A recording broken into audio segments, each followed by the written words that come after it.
Dear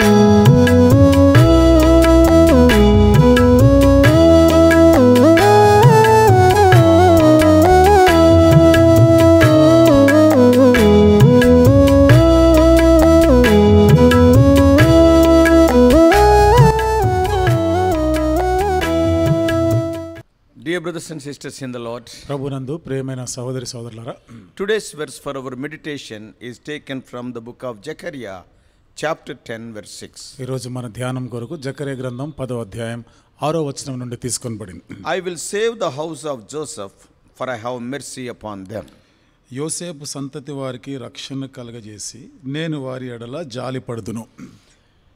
As you were to work through the Old Testament, you will often find shadows and portraits of Jesus. పాత నిబంధనలో మనం తరచు చూస్తూ ఉన్నప్పుడు అనేక పర్యాయాలు యేసు ప్రభువారి గురించినటువంటి కొన్ని ఛాయారూపమైన సంగతులు మనం చూడొచ్చు. Yeah, there are some instances that reflect, they resemble and point to what Jesus came to accomplish on behalf of his people on the cross. అక్కడున్న కొన్ని సంఘటనలు యేసు ప్రభువారు తన ప్రజల పక్షంగా శిలువ పైన ఏమి చేయనై ఉన్నాడో దానికి సంబంధించిన కొన్ని సూచనలు, అలాంటి పోలికలన్నీ కూడా మనం పాత నిబంధనలో చూడొచ్చు. As we are going to see in a moment, మనం ఇంకా కొన్ని క్షణాల్లో ఆ సంగతులు మనం చూడనే ఉండగా, one example would be the deliverance of God's people in Egypt. ఒక ఉదాహరణ దేవుని ప్రజలైన వారిని ఈ ఐగుప్తులో ఉన్న వారిని విడిపించుట. In these verses we find the Lord through Zechariah fixing the gaze of God's people ahead to a time when his people will experience a second exodus. ఈ వచనం మనం చూస్తున్నాము, ప్రజలైనటువంటి వారు దేవుని ప్రజలు రెండోసారి నిర్గమమయ్యేటువంటి ఆ సందర్భాన్ని గురించి ఈయన మొదట ఇక్కడ ఈ విషయాలను మనకు జ్ఞాపకం చేస్తున్నాడు. That is a time when he will deliver and redeem his people as he did in Egypt. అంటే ఐగుప్తులో తన ప్రజలను చేసినట్లుగా మరలా ఆయన విడుదల రెండోసారి విమోచించనే ఉన్నాడు. In Genesis 15, ఆదికాండం 15వ అధ్యాయంలో, as God's entering into a covenant with Abraham, దేవుడు అబ్రహాముతో ఒక నిబంధనను చేస్తున్నప్పుడు the Lord promised Abraham 4 things. దేవుడు ఇక్కడ అబ్రహాముతో 4 విషయాలను వాగ్దానం చేసినాడు. Number 1, మొదటిది, his offspring would outnumber the stars, that is in verse 5. 5వ వచనం మనం చూస్తాం, తన సంతతి వారు ఆకాశంలోని నక్షత్రం వలె ఉంటారన్నారు. They will be outnumbered, they will be more than, అంటే వారు నక్షత్రములు ఎంతగా ఉన్నాయో అంతగా వారు లెక్కింప శక్యముగా అంతగా ఇంకా అంతకు మించి నీ సంతానం వాళ్ళు అవుతారు. Secondly, రెండవది, the land before him belonged to him and his offspring, verses 18 to 20. 18 నుండి 20 వచనాల్లో తాను స్వాధీనపరచుకొని పోయి ఆ దేశం అది తన సంతతి వారు ఆ దేశం అంతను కూడా స్వతంత్రించుకుంటారు. And thirdly, మూడవది, his offspring would become sojourners in a foreign land where they would be afflicted for 400 years, that is verse 13. 13వ వచనం, తన సంతతి వారు తమది కాని పరదేశమందు నివసించి ఆ దేశపు వారికి వాళ్ళు దాసులుగా ఉంటారు. 400 ఏళ్ళు దాసులుగా ఉంటారు. That is in verse 13. అది 13వ వచనం. And fourth thing is, 4వ సంగతి, after 400 years of affliction, God would lead his people back to their rightful land, that is verses 14 to 16. 14 నుండి 16 వచనాల్లో మనం చూస్తాం, 400 ఏండ్లు వీరిని ఆ ప్రజలు శ్రమ పెడతారు, తర్వాత వీరు మిక్కిలి ఆస్తితో కూడా వారు బయటికి వస్తారు. Now we will go a bit fast forward to Genesis 37. ఇప్పుడు మరలా మనం కొంచెం త్వరగా ఆదికాండం 37వ అధ్యాయానికి వచ్చేస్తాం. We are introduced to Joseph, the son of Jacob. ఇక్కడ యాకోబు కుమారుడైన యోసేపు గురించిన పరిచయం ఉంది. Jacob was the son of Isaac and Isaac was the son of Abraham. యాకోబు ఇస్సాకు కుమారుడు, ఇస్సాకేమో అబ్రహాం యొక్క కుమారుడు. And Jacob loved Joseph more than all his other sons. యాకోబు తనకున్న మిగతా కుమారులందరికన్నా యోసేపుని ఎక్కువగా ప్రేమించాడు. And one day, ఒక దినాన Joseph had a dream that he would reign over his older brothers and that they would bow down before him. యోసేపు ఒక కల వచ్చింది. అదేమిటిదంటే తన పెద్ద అన్నలు సహోదరులను ఈయన ఏలుబడి చేస్తాడని, వాళ్ళందరూ వచ్చి యోసేపుకి సాగిలు పడతారు, ఇట్లాంటి కళ వచ్చిందని చెప్పాడు. This did not sit right with the brothers. మరి ఇది సహోదరులకి అదేం మంచిగా అనిపించలేదు. And making them more jealous that they already were of Joseph. Already they were jealous of Joseph and these words increased their jealousy. ఇప్పటికే యోసేపు అంటే వాళ్ళకి ఎంత అసూయ ఉంది, ఇప్పుడు ఈ కళను గురించిన సంగతులు చెప్పగానే మరింత అసూయపడ్డారు సహోదరులు. And their jealous hatred caused them to want to kill Joseph. ఇప్పుడు వారి అసూయ, వారి ద్వేషము వారు ఎంతగా దారి తీసినంటే ఇక యోసేపుని చంపే అంతటిగా పోయారు వాళ్ళు. But as they were pursuing their brother's assassination, ఇప్పుడు వాళ్ళు తన సహోదరుని ఇక ఎట్లా చంపుతున్నారు కదా ఈ సంగతులు చూస్తుండగా, and one of the brothers, Judah, spoke. వారిలో ఒక సహోదరుడు యూదా మాట్లాడుతున్నాడు. He said, ఆయన అన్నాడు, instead of killing him, why don't we sell him to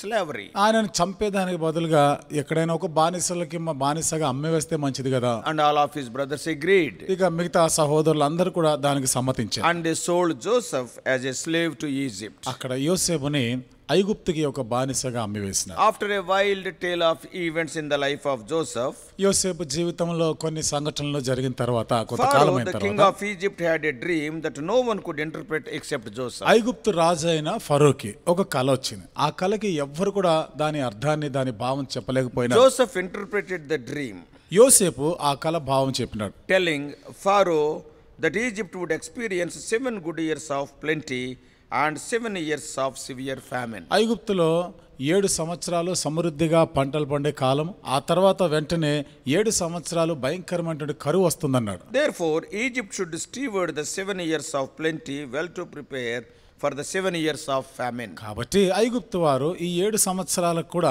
సమృద్ధిగా పంటే పంట అంతా కూడా వారు సమకూర్చుకొని రాబో దినాల కొరకు వాళ్ళు సిద్ధంగా ఉండాలి. Following the interpretation of this dream, మరి ఈ కళ యొక్క అర్థాన్ని చెప్పాడు కదా, దాని తర్వాత Pharaoh appoints Joseph to a place of prominent power in Egypt. అక్కడ ఫరో యోసేపుకి ఒక చాలా ప్రాముఖ్యమైనటువంటి ఒక స్థానం ఇస్తూ ఐగుప్తు దేశంలో ఒక ముఖ్యమైనటువంటి ప్రాంతంలో ఆయన పెట్టినాడు. And when the years of plenty ended, the famine took over the land. సమృద్ధిగా పంట పండినటువంటి ఆ సంవత్సరాలు అయిపోయిన వెంటనే ఇప్పుడు కరువు మొదలైంది. And the famine was so severe that it took over the entire world. కరువు ఎంత తీవ్రంగా ఉండిందంటే ప్రపంచవ్యాప్తంగా దాని ప్రభావం ఉండింది. And that famine led people from all different nations to come to Egypt to buy grain. ఆ కరువు ప్రపంచ దేశాల నుండి కూడా వారు ధాన్యం కొనుగోలు చేయడానికి ఐగుప్తునకు వాళ్ళని తీసుకొచ్చింది. During this time, Joseph's brothers came to Egypt to get help. ఈ కాలంలోనే యోసేపు యొక్క అన్నలు కూడా సహాయం కొరకు ఐగుప్తు దేశానికి వచ్చినారు. And through this process,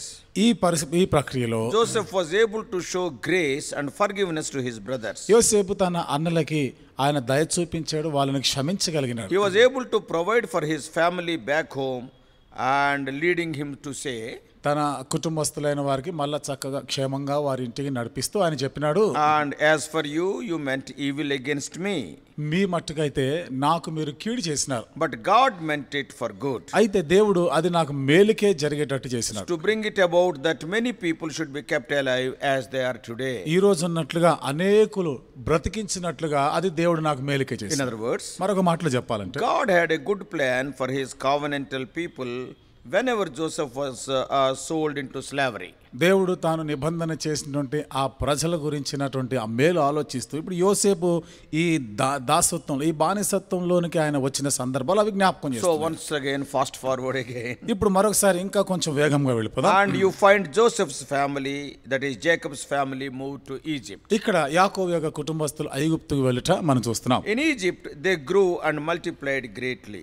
ఐగుప్తులో వాళ్ళు ఎంతో విస్తరించిపోయినారు వాళ్ళు. And things were going well for them. పరిస్థితులన్నీ కూడా వారి ఎడల బాగానే జరుగుతున్నాయి. But over the years a new king arose in Egypt who did not know Joseph. ఇక సంవత్సరాలు గడిచిన కొలది అక్కడ జరిగింది ఏమిటిదంటే యోసేపుని ఎరుగనిటువంటి మరొక ఫరో ఆ ఐగుప్తు దేశాన్ని ఏలుబడి చేస్తున్నాడు. And he started beginning to oppress the people of God in Egypt. ఇక్కడ ఐగుప్తులో దేవుని ప్రజలైన వారిని బాధ పెట్టడం మొదలుపెట్టాడు. Of course, this is what God told in advance. మరి ఇది దేవుడు ముందుగా చెప్పినటువంటి సంగతులే.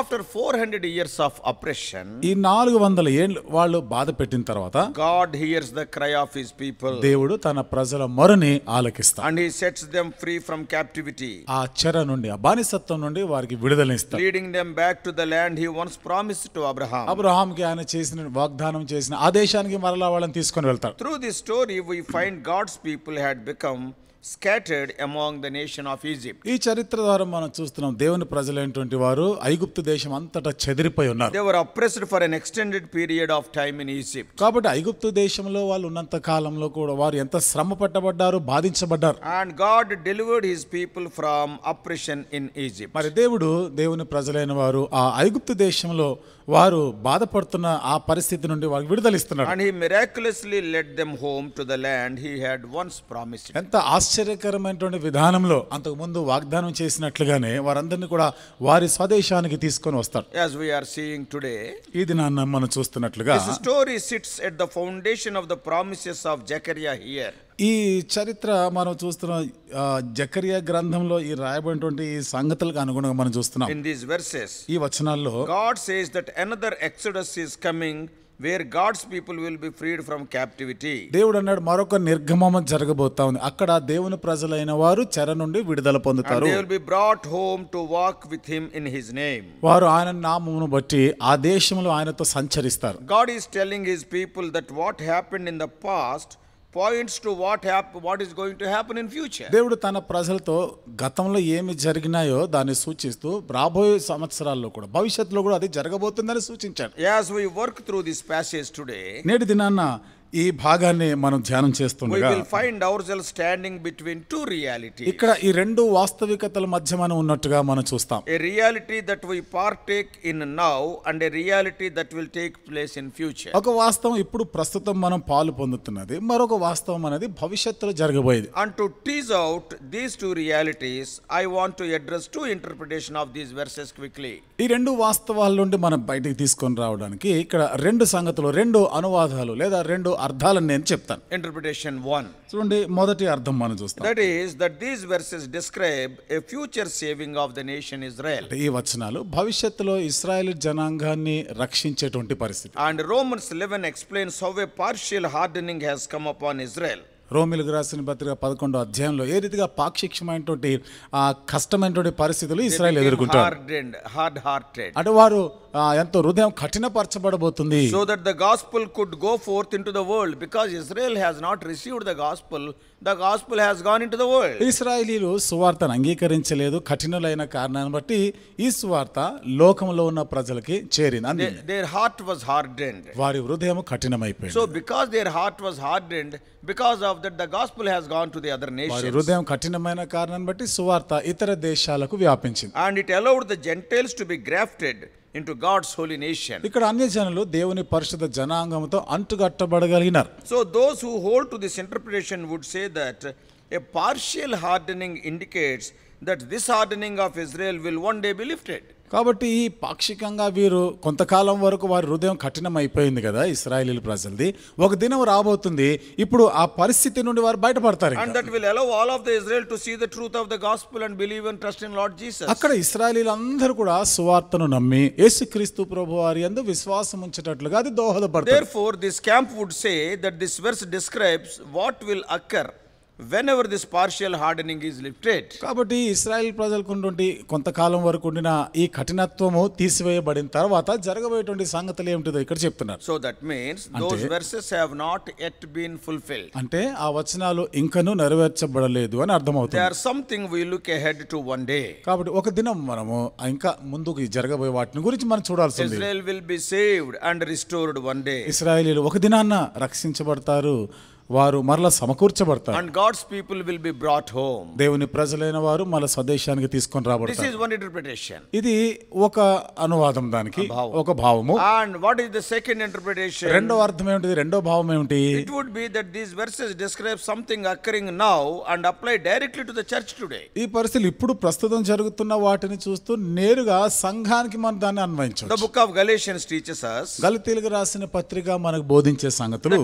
if we are in Christ, that is if we means Gentiles. అంటే మనము క్రీస్తునందునే, మనము అంటే అన్యజనులమైన మనము ఒకవేళ క్రీస్తు యేసునందు ఉన్నాడలా, Then we are now sons of Abraham. ఇప్పుడు మనం అబ్రహాము యొక్క కుమారులమే, That is sons of promise. అంటే వాగ్దాన సంతతి. If we are sons of Abraham, we are a part of God's holy nation. మనం అబ్రహాము యొక్క సంతానం అయితే దేవుని పరిశుద్ధ ప్రజల్లో భాగం అవుతున్నాం. Through faith we have been grafted into God's family. విశ్వాసం ద్వారా దేవుని యొక్క కుటుంబంలోనికి మనం అంటుగట్టబడ్డాం. And now we are a chosen people. ఇప్పుడు మనం ఏర్పరచబడినటువంటి జనాంగం, We are a royal priesthood. మనం రాజులైన యాజక సమూహం, We are a holy nation. మనం పరిశుద్ధ జనమైన, And a people for his own possession. కాబట్టి మన దేవుని యొక్క సొత్తైన ప్రజలమైన. Therefore these verses would describe the salvation that we are experiencing in Christ today. కాబట్టి ఈ వచనాలు నేడు మన క్రీస్తునందు ఏ రక్షణ మనం అనుభవిస్తున్నామో దానికి అన్వయింపజేయబడుతుంది. So this second interpretation is the primary lens through which I want us to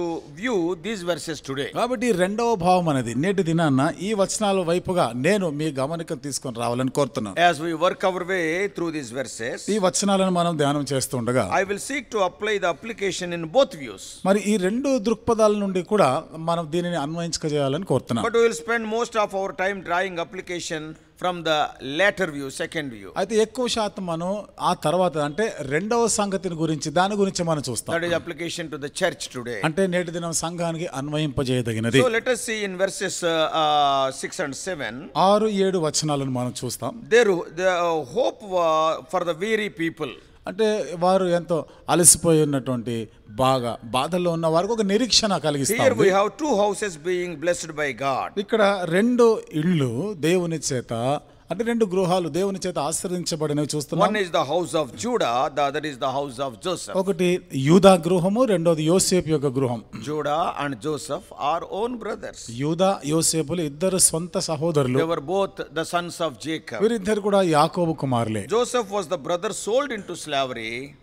యోసేపు అయితే బానిసత్వం అమ్మివేయబడినటువంటి సహోదరుడు. And when all the brothers wanted to kill Joseph, సహోదరులందరూ కూడా అన్నలందరూ యోసేపుని చంపాలనుకున్నప్పుడు Judah recommended selling him instead. యూదా వచ్చి ఆయనను చంపేదానికి బదులుగా అమ్మివేస్తే మంచిది అన్నట్టు చెప్పాడు. So most commentators believe these two men represent God's northern and southern kingdoms. ఎక్కువ మంది వ్యాఖ్యానకర్తలు చెప్పే మాట ఏమిటంటే ఇద్దరు సహోదరులు కూడా మరి ఉత్తర రాజ్యము దక్షిణ రాజ్యానికి పోలుస్తూ చెప్తారు. In other words, మరొక మాటలో the చెప్పాలంటే Lord here addresses all of Israel. దేవుడు ఇశ్రాయేలు ప్రజలందరినీ సంబోధించి That చెప్తున్నాడు. is the total people of God. అంటే దేవుని ప్రజలందరి గురించి He చెప్తున్నాడు. will soon bless all his people, not some, and he will strengthen and save. త్వరలోనే ప్రజలందరినీ కూడా దేవుడు ఆశీర్వదించనే ఉన్నాడు, వారిని రక్షిస్తాడు, కొందరిని మాత్రమే కాదు. So in these two verses, కాబట్టి ఈ రెండు వచనాల్లో we see God promised to do three things: దేవుడు 3 సంగతులు చేయడానికి వాగ్దానం to చేస్తున్నాడు. strengthen them, వారిని బలపరచడానికి, to save them, వారిని and రక్షించడానికి, to bring back his people who were scattered. మరి చెదిరిపోయిన తన ప్రజల్ని మరలా వెనక్కి తీసుకొని To రావడానికి. be strengthened,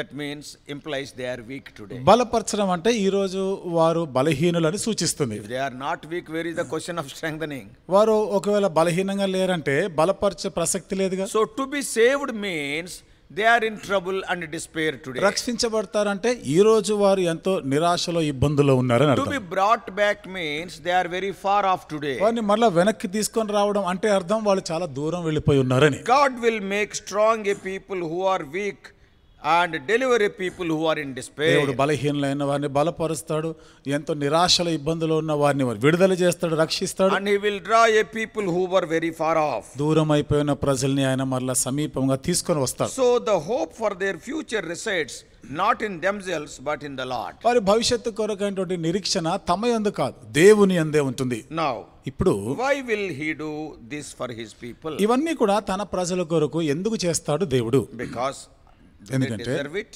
ఎందుకంటే వారు దానికి పాత్రులై ఉన్నారు? No. కాదు. అంటే వాళ్ళు పాత్రులైనా కాదు. Because his heart became full of mercy, pity and compassion for his people. ఎందుకంటే దేవుడి హృదయం అంతా కూడా తన ప్రజల పక్షంగా ఎంతో దయ, జాలి, కరుణ, వాత్సల్యంతో నింపబడి ఉంది కాబట్టి It is written, ఇక్కడ రాయబడిన మాట, I'll bring them back because I have compassion on them. నేను వారి ఎడల జాలి పడుతున్నాను కాబట్టి వాళ్ళని మరలా తీసుకొని వస్తాను. So this reminds us that redemption and salvation are not a result of our strength. ఇది ఏం జ్ఞాపకం చేస్తుంది? విమోచన, రక్షణ అనేది మన ప్రయాసం, మనల్ని బట్టి కాదు. అది They are the result of God's mercy. ఇవన్నీ కూడా దేవుని యొక్క కరుణ, వాత్సల్యాన్ని బట్టే జరుగుతుంది. You do not possess the ability to save yourself. నిన్ను నీవుగా రక్షించుకునే దాని కొరకు నీకంటూ ఏ సామర్థ్యం, శక్తిని ఉండదు. You do not possess the strength within yourselves to live out the Christian life. క్రైస్తవ జీవితం జీవించడానికి కొరకు కూడా నీకు స్వతహాగా నీ శక్తి సామర్థ్యం చాలు. So dear brothers and sisters, కాబట్టి ప్రియమైన సహోదరి సోదరులు, I fear that many of us, instead of crying out for help, మనలో చాలా మంది సహాయం కొరకు మొరపెట్టేదానికి బదులుగా we are trying to silently with our good deeds etc. to attain salvation. మనం ఏదో మంచి క్రియలు, మంచి పనుల వలన రక్షణ పొందగలమేమో అనుకుంటున్న భావనలో ఉన్నారు, అందుకని నాకు ఎంతో భయం అనిపిస్తుంది. So strength and salvation do not come from within yourself. కాబట్టి శక్తి, బలము, రక్షణ అనేది నీ నుండి కలిగేది కాదు. It comes from God, the one full of compassion. ఇది దేవుని యొద్ద నుండి, అంటే జాలి గల దేవుని యొద్ద నుండి జరిగేది. So salvation rests on the shoulders of God's mercy, not man's strength. కాబట్టి రక్షణ అనేది మానవుని శక్తి అధికారం పైన కాదు, దేవుడు జాలి గల దేవుని నుండి వచ్చేది. So is this a message that you need to be reminded of today? కాబట్టి ఈరోజు నీకు జ్ఞాపకం చేయవలసినటువంటి సందేశం ఇదేనా? Do you find yourself weak this morning and in need of strength? ఉదయకాలం నువ్వు బలహీనంగా ఉన్నావు అనే భావనలో ఉన్నావా? నీకు బలం అవసరమైంది అనిపిస్తుందా? Do you find yourself exhausted from swimming against the current? కాబట్టి ఇప్పుడు ప్రస్తుతం ఉన్నటువంటి ఈ ఆటుపోటులకు నువ్వు ఎదుర్కొంటూ అలసిపోయి సొమ్మసిల్లిపోయిన స్థితిలో ఉన్నావా? Do you find yourself lost and distant from him? ఒకవేళ నీవుగా దేవుని నుండి నేను ఎంతో దూరం అయిపోయి ఉన్నాను, నేను ఎంతో నష్టపోయి ఉన్నాను అనే స్థితిలో ఉన్నావు. God desires to draw the wanderer back to himself. కాబట్టి అలా తిరుగుతా ఉన్న వారిని దేవుడు మరలా వెనక్కి తీసుకొని రావాలి అని కోరుతున్నాడు. He wants to extend strength to the weak. కాబట్టి బలహీనులైన వారికి ఆయన బలముని ఇవ్వాలని కోరుతున్నాడు. He wants to save those who are in despair. ఎంతో నిరాశలో ఉన్న వారిని రక్షించాలి, విడిపించాలని కోరుతున్నాడు. So we would do well to take Jesus' invitation to you. కాబట్టి యేసుప్రభువు వారు నీకు ఇచ్చేటువంటి ఈ ఆహ్వానాన్ని మనం స్వీకరిస్తాం. So what God is telling? ఏమని చెప్తున్నాడు దేవుడు? Come to him if you are weary and heavy laden, so that we might find rest.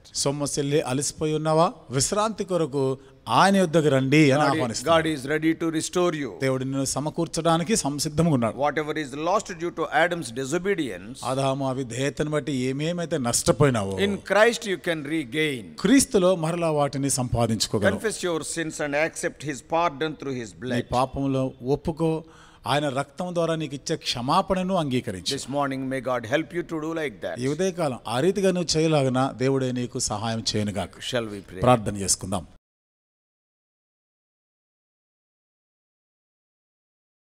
Loving Heavenly Father, ప్రేమగల మా పరలోకపు our తండ్రి, gracious God, కృపగల మా దేవా, Lord, we thank thee for these wonderful prophecies prophesied by prophets like Zechariah. దేవా, జకర్య లాంటి ప్రవక్తల ద్వారా ప్రవచించబడినటువంటి ఈ సంగతులన్నిటి బట్టి మీకు వందనం చెల్లిస్తున్నాం.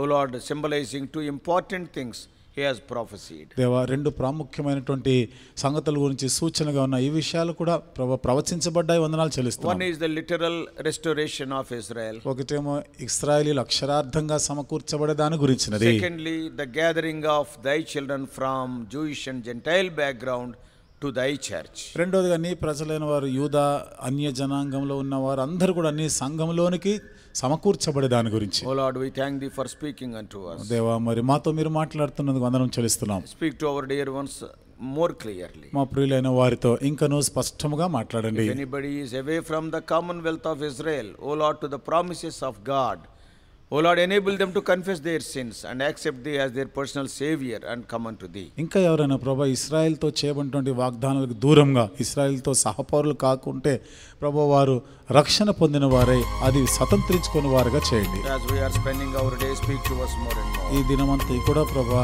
మరి మేము గడపనే ఉండగా మీరు మాతో ఇంకా అధికంగా మాట్లాడండి. Bringing all of us under the sprinkling of thy precious blood, we do pray in the saving name of our Lord and Savior Jesus Christ. మమ్మల్ని అందరినీ కూడా ప్రశస్తమైన మీ రక్త ప్రోక్షణ కిందకు తెచ్చుకుంటూ మా ప్రభువును మా రక్షకుడు యేసుక్రీస్తు వారి యొక్క రక్షించే నామములో ప్రార్థించి వేడుకుంటున్నాం.